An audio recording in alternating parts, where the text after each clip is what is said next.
Welcome back to the Jesuit Sports Hall of Fame selection show. Tom Walsh here.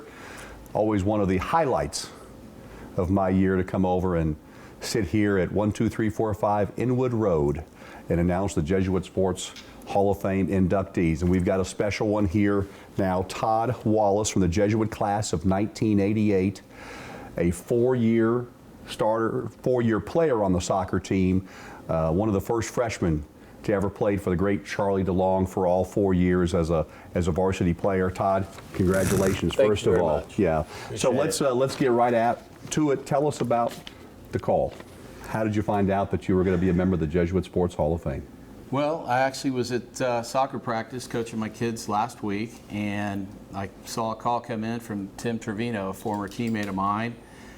And I thought, well, what's he doing calling me right during the middle of training? He knows I'm in training. And so, you know, I didn't know what it was about. And he asked me, he said, would you like the good news first, or the bad news? And of course, I always want the bad news first. And he said, well, the bad news is I've got to give you all your information back about your career and scrapbook and everything else. But the good news is the committee has selected you for the Jesuit Sports Hall of Fame.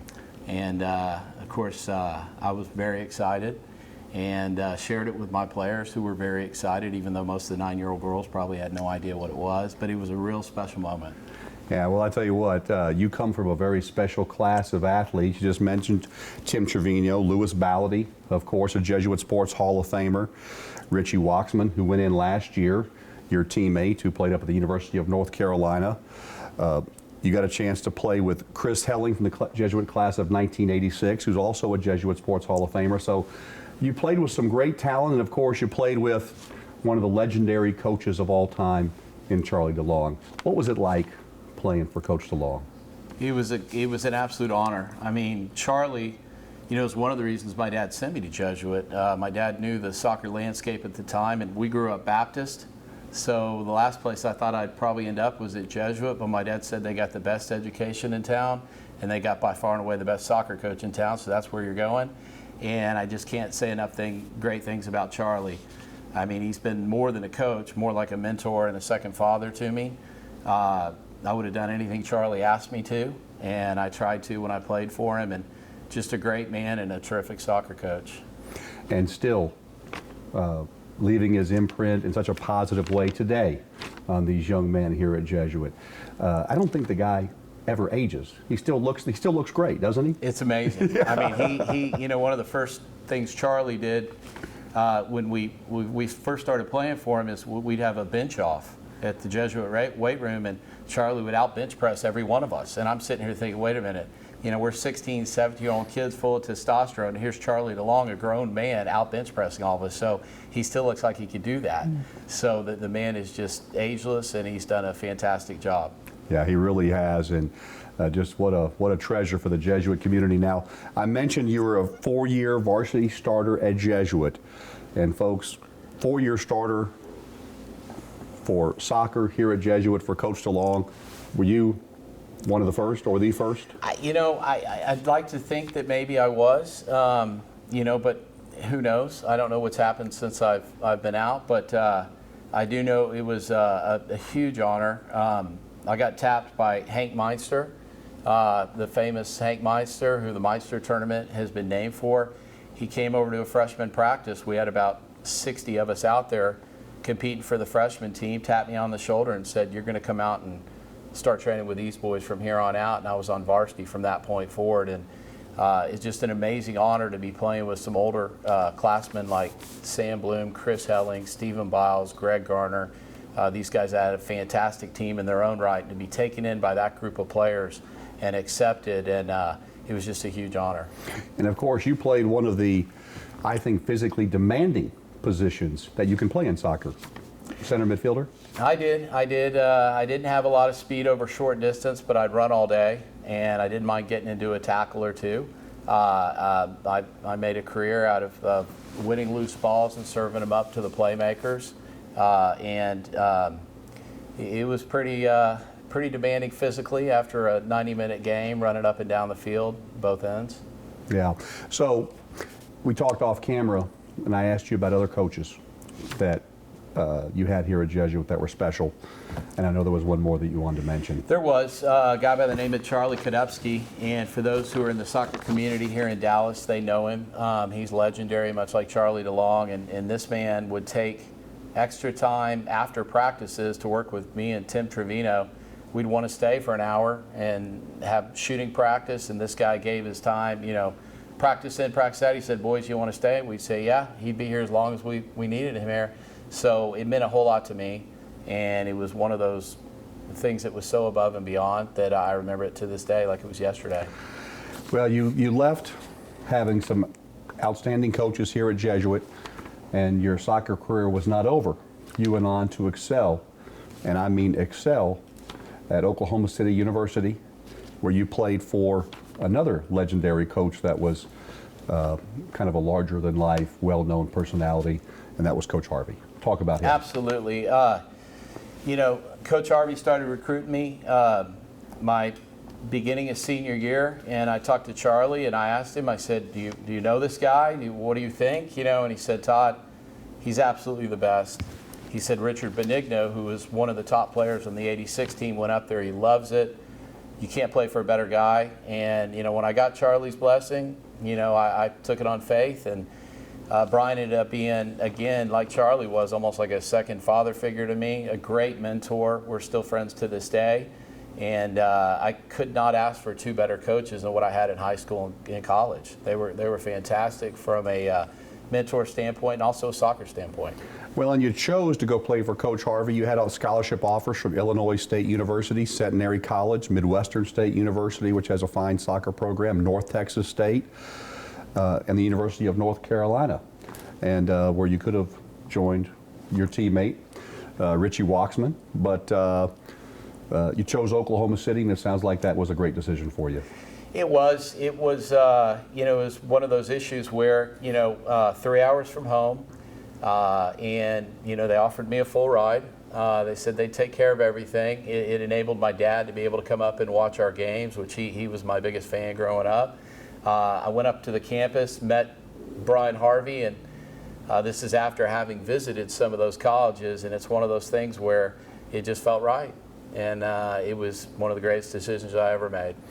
Well, you're up there when Abe Lemons was up there coaching basketball, of course, the outstanding college basketball coach who really, I think, put Oklahoma City University on the map from a basketball perspective. So that was a pretty good time to be there.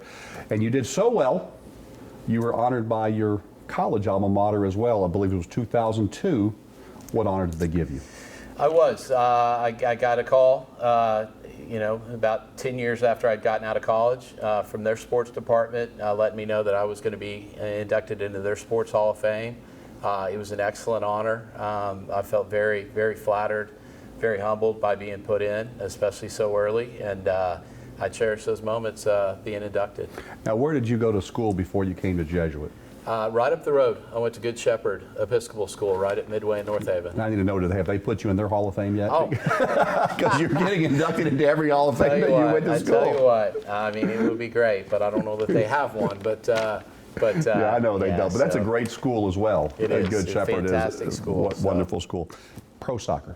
Did you have a chance to play professional soccer? I did. This was before MLS, and Brian Harvey actually had coached a pro team there back in Oklahoma City back in the 80s, and he started another pro team as the years that I was in college, and so I played for his team, Oklahoma City Heat, 3 or 4 years up there. I had a great experience, played in Taft Stadium, the Oklahoma City Energy, the same stadium Oklahoma City Energy plays in now. And so it was just a great honor to travel the country playing against professionals. It was a fantastic time.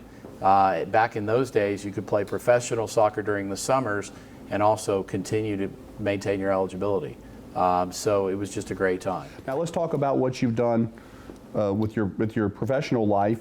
You're still dedicated to soccer. Tell our viewers what you're doing. I am. I got into real estate when I first moved back to Dallas from college, and did that for a while during the day, coached soccer teams at night. But you come a point in your life when you say, hey, what do I really love to do? One of the things my father taught me was, hey, you do what you love and you'll be able to support yourself. And so I decided, I'd say about 15 years ago, to just do soccer full time.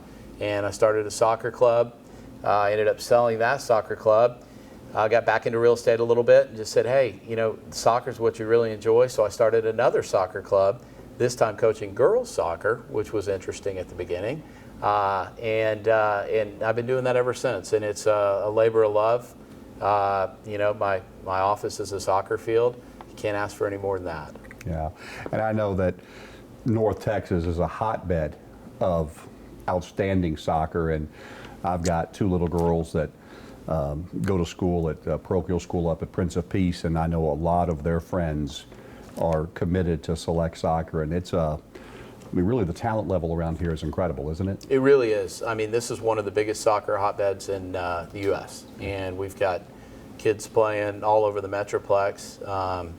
You know, it's a growing sport, especially with the concussions in football. And, you know, with lacrosse, soccer, especially women's soccer, especially after winning a couple World Cups, the U.S. women's team, it's just flourished, and it's getting bigger and bigger. And it's a great sport to get kids in, gets them out running, and gets them good cardio. And I really love doing it. I really do.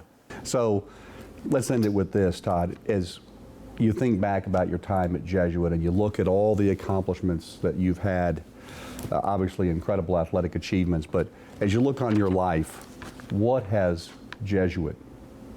the impact Jesuit's had on where you've gotten today?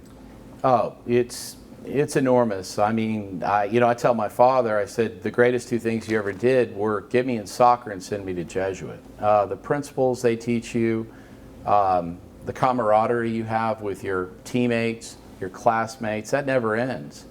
The lessons you learn, these things are all just so important to you as you're formulating who you are at those formative years. You know, oftentimes I have parents ask me about Jesuit and, you know, should they send their kid, should they go to BL? And I said, absolutely, with no hesitation. You know, from the teachers to the priests, to the coaches, you know, it's all about developing a well-rounded, you know, individual that can go on and succeed in life. And I owe a lot of my success to going to Jesuit. Well, I was one of the first, not the first, because you got the call from Tim Trevino to tell you you're in the Sports Hall of Fame, but I'll be one of the first to congratulate you. We'll look forward to watching this video. We'll look forward to seeing you in person April the 29th as the Terry Center as you go in for the 19th annual Jesuit Sports Hall of Fame banquet. They call it the Blue and Gold Banquet. It's going to be a special night, and you're going to be a big part of it, so congratulations. Thank you very much, Tom. I appreciate it. We're proud of you. The Jesuit's proud of you. Thank you for very coming much. by. So we will conclude this interview with another Jesuit Sports Hall of Famer, the newest inductee, Todd Wallace, and when we come back, we will speak to another Jesuit Sports Hall of Fame member.